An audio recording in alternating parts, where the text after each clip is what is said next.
Assalamualaikum everyone. I hope you all are doing well. Guys, today's topic is very interesting and very informative because आज का topic totally base कर रहा है हमारे पास web base application पे, क्योंकि अगर मौजूदा हालात में देखा जाए तो डे बाय डे जो एप्लीकेशंस हैं उनमें बहुत इम्प्रूवमेंट आ रही है, बहुत ज़्यादा लेटेस्ट एप्लीकेशंस डेवलप हो रही हैं। नाउअडेज हमारी वेब बेस्ड इंजीनियरिंग कोर्सेज हर जगह ऑफ़र किए जा रहे हैं, चाहे वो कंप्यूटर साइंसिस हो या आईटी की फील्ड हो या फिर इलेक्ट्रिकल इंजीनियरिंग की कंप्यूटर साइंसिस की स्पेशलाइजेशन में हो। Web based engineering I think backbone है कंप्यूटर साइंसिस आईटी में अगर कहा जाए, क्योंकि आजकल जितनी इनोवेशन आ रही है हर चीज़ टेक्नोलॉजी पे बेस कर रही है। आर्टिफिशियल इंटेलिजेंस की इतनी डिमांड है जिसकी वजह से हर पर्सन जानता है, चाहता है कि उससे वेब से रिलेटेड इंफॉर्मेशन आए ताकि उसे वेब डेवलपमेंट वो कर सके, एक क्वालिटी बेस्ड वेब डेवलप कर सके। सो हमें पहले मेक श्योर होना होगा कि मेन गोल क्या होता है इस कोर्स का, जो कि ऑफ़र किए जाते हैं, डिफरेंट यूनिवर्सिटीज़ करती हैं। एक्चुअली इसका मेन गोल ये होता है कि जो भी एप्लीकेशन है, यानी कि कोई भी वेब बेस्ड एप्लीकेशन है, उसको डेवलप करने के लिए कौन सी टेक्नोलॉजी, कौन से मेथड को अडॉप्ट किया जाए। और सेकंड, जब भी हमारे पास जीमेल है, अब जीमेल को डेवलप करने के लिए जो बैकएंड पे जो भी प्रोग्रामिंग यूज़ हुई है, बिकॉज आजकल प्रोग्रामिंग जिसे आती है वो पीक पर है, क्योंकि प्रोग्रामिंग हर चीज़ में यूज़ है, कोडिंग हर जगह यूज़ हो रही है। तो जो बैकएंड पे जो प्रोग्रामिंग है उसको डिटेल में डिस्कस करते हैं। आई होप आप लोगों को ये क्लियरली अंडरस्टैंड हो गया होगा कि मेन इस कोर्स का गोल क्या होता है। Here is the content list. I will discuss web application because web application एक बिगनर लेवल की डेफिनेशन है, वो हमें हर पर्सन को आइडिया होना चाहिए, क्योंकि हम वेब एप्लीकेशन की बात कर रहे होते हैं बट हमें डिफ्रेंशिएट नहीं करना आता है कि स्टैंड अलोन एप्लीकेशन क्या होती है, वेब बेस्ड एप्लीकेशन क्या होती है। Then how a web based application works, then what is web engineering, यानी कि जो कोर्स ऑफर हो रहा है उसका जो टाइटल है उसका मीनिंग क्या है। देन प्रोटोकॉल, कौन से प्रोटोकॉल्स इंटरनेट की दुनिया में यूज़ हो रहे हैं। एंड देन जो मोस्टली सिस्टम कौन से प्रोटोकॉल को फॉलो करते हैं और कौन इंटरनेट की बैकबोन है। हम इन सब पॉइंट्स को कवर करेंगे in the upcoming slide. So the first topic is web based application. First we need to understand the actual meaning of web based application, then what is the difference between standalone application and web based application. Web based application for example Gmail, Skype, ये सब web based हैं। अब main difference क्या है stand alone application और web based application में।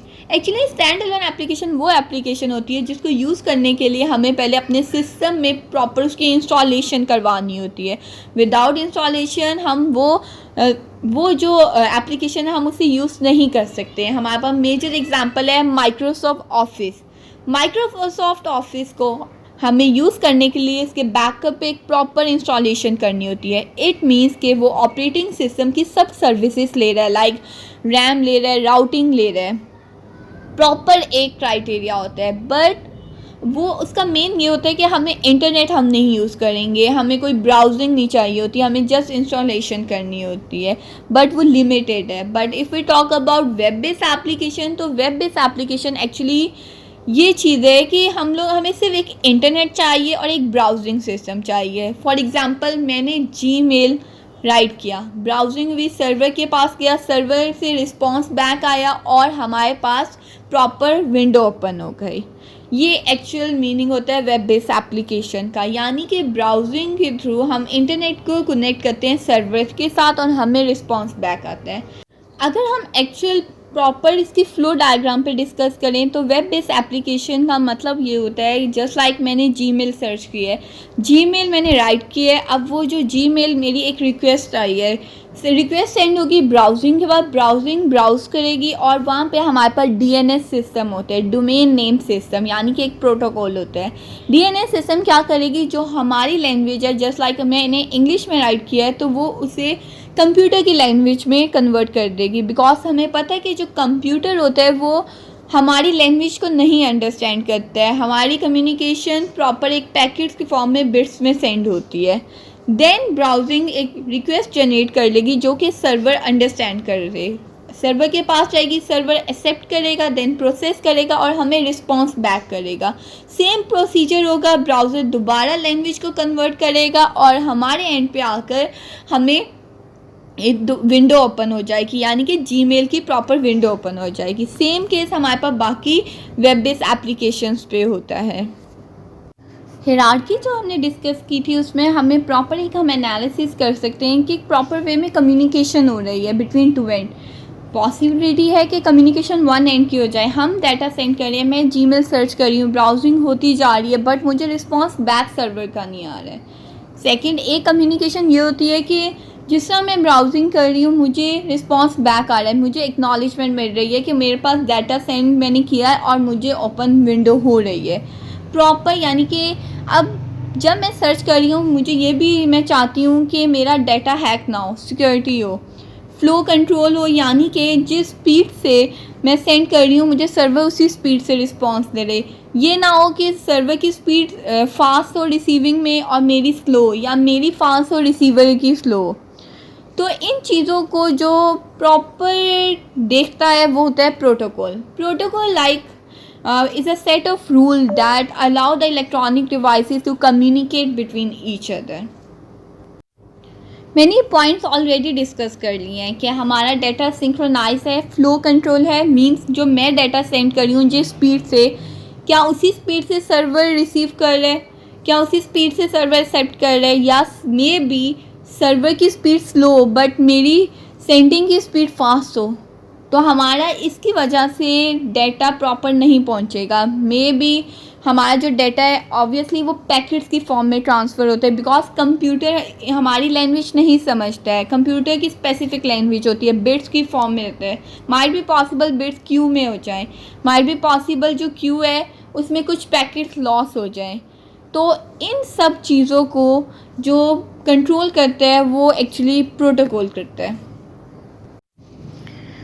Element of protocol, अब हमें प्रोटोकॉल की डेफिनेशन अंडरस्टैंड हो गई है, हमें ये पता चल गया प्रोटोकॉल काम किस तरह करता है। बट प्रोटोकॉल है क्या चीज़, हमारे माइंड में आएगा कि प्रोटोकॉल क्या कोई हार्डवेयर बेस्ड है? नहीं, प्रोटोकॉल एक सॉफ्टवेयर बेस्ड चीज़ है जो कि इंस्टॉल की जाती है और हमारा कंप्यूटर इतना इंटेलिजेंट नहीं होता, यानी कि जो ह्यूमन बीइंग इन कमांड देगा कंप्यूटर जस्ट उसी को अंडरस्टैंड करता है। जितनी मर्जी टेक्नोलॉजी आ जाए बट जो इंटेलिजेंट है वो ह्यूमन है, बिकॉज इंसान कमांड देगा देन ही मशीन वर्क करेगी, अदरवाइज वो कुछ भी नहीं कर सकती है, बिल्कुल ब्लैंक है। इसी तरह प्रोटोकॉल कंसिस्ट करता है 3 पॉइंट्स पे। जो फर्स्ट 1 पॉइंट है उसका मतलब ये है कि लाइक मैंने डाटा सेंड किए और सर्वर के पास पहुँचे है, अब वो जो डाटा है वो बिट की फॉर्म में कन्वर्ट हुए। जो बिट्स हैं वो प्रॉपर फुल डाटा नहीं है, उनके एक अगर हम लोग लाइक रफली बात करें तो उसके जो फर्स्ट 8 बिट होंगी वो हमारी सेंडर की आइडेंटिफिकेशन होगी, बिकॉज सर्वर को भी तो कोई आइडेंटिफिकेशन चाहिए कि डाटा आया कहाँ से है। देन जो 8 बिट होंगी वो रिसीवर की साइड से होंगी और देन जो 8 बिट होंगी वो एक्चुअली मेन डाटा होगा। सिमिलरली सेकंड में हम डाटा के साथ प्रॉपर कंट्रोल करेंगे कि डाटा एक फ्लो में सेंड हो रहा है। और थर्ड टाइमिंग में अब चीज़ें कवर होती हैं कि जो डाटा सेंड हो रहा है क्या वो उसकी स्पीड एक्यूरेट है, क्या स्पीड मैच कर रही है, किस टाइम पे सेंड कर रहा है, क्या सर्वर एक्नॉलेज दे रहा है, क्या रिसीवर एक्नॉलेजमेंट दे रहा है, क्या सेंडर से डाटा सेंड हो रहा है। ये प्रॉपर इन पॉइंट्स में डिस्कस किया गया है। TCP IP. What is the meaning of TCP? Transmission Control Protocol. IP means Internet Protocol. What does TCP do?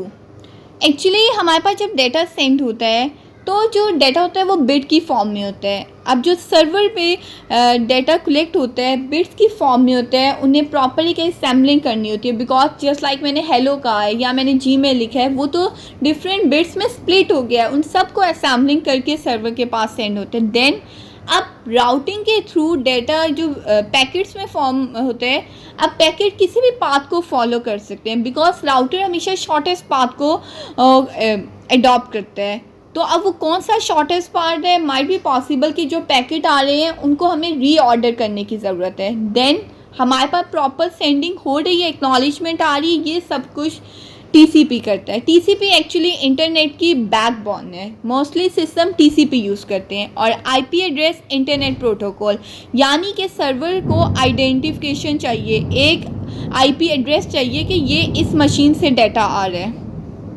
Then what is the difference between TCP services and UDP services? Actually जब हम कोई message send करते हैं, like मैंने browsing की Gmail या मैंने किसी पर्सन को स्काइप पर मैसेज किया, वो डायरेक्ट मैसेज सेंड नहीं होता है, उसके प्रॉपर पीछे लेयर्स होती हैं। एक OSI मॉडल होता है कि वो जो मैसेज होता है वो डिफरेंट लेयर से गुजर कर डिफरेंट इन्वॉल्व इनकैप्सुलेशन, प्रॉपर उनकी इनकोडिंग डिकोडिंग, प्रॉपर इंक्रिप्शन होती है, प्रॉपर उनके एरर्स को चेक किया जाता है, फ्लो कंट्रोल देखा जाता है, डिफरेंट पोर्ट नंबर असाइन किए जाते हैं, आईपी एड्रेस सेंड किए जाते हैं, देन हमारा डाटा सेंड होता है और हमें एक्नॉलेजमेंट मिलती है। टीसीपी सर्विसेज कनेक्शन ओरिएंटेड होता है, रिलायबल होता है, फ्लो कंट्रोल होता है। कनेक्शन ओरिएंटेड ये मीन्स कि मैंने डाटा सेंड किए तो मुझे एक्नॉलेजमेंट मिल रही है कि सेकेंड एंड के पास डाटा पहुंच रहा है। कंजेशन कंट्रोल होती है and does not provide timing minimum throughput guarantee and security.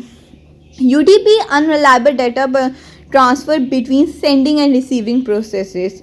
जो यूडीपी है वो रिलायबिलिटी को श्योर नहीं करता है और कनेक्शन लेस होता है, यानी कि मैं डाटा सेंड कर रही हूँ, मुझे नहीं कंफर्मेशन होगी कि डाटा रिसीवर के पास पहुँचा है या नहीं, बट मेरी साइड से सेंड हो रहा है। And does not provide connection setup, reliability, flow control, congestion control, timing, throughput guarantee और security. So the last slide के मैंने आपको फर्स्ट स्लाइड में बताया था कि हमारे कुछ गोल्स होते हैं, यानी कि जो वेब डेवलप हो रही है उसके बिहाइंड जो प्रोग्रामिंग यूज़ की गई है हम उस पर डिटेल में करेंगे, जो कि फर्स्ट ऑफ ऑल है हमारी HTML, फिर हमारी है CSS। एक्चुअली हम लोगों ने जो वेब पेज है उसका एक स्ट्रक्चर डिफाइन करना है, देन उसकी कंसिस्टेंसी और उसे कंट्रोलिंग करनी होती है। Then client side scripting languages, server side scripting languages यानी कि PHP। अब जो हमारे पास मैसेज आ रहा है क्लाइंट से उसकी साइड पे भी एक प्रॉपर प्रोग्रामिंग होती है, सर्वर साइड पे जो मैसेज रिसीव हो रहा है उसकी भी एक प्रॉपर प्रोग्रामिंग होती है, यानी कि सर्वर साइड स्क्रिप्टिंग लैंग्वेज होती है। And then database language. ये डिफरेंट लैंग्वेजेस हैं जो कि यूज़ की जाती हैं किसी भी वेब को डेवलप करने के लिए। आई होप गाइस आपको ये वीडियो अच्छी लगी होगी। Please don't forget to subscribe my channel. Allah हाफिज़।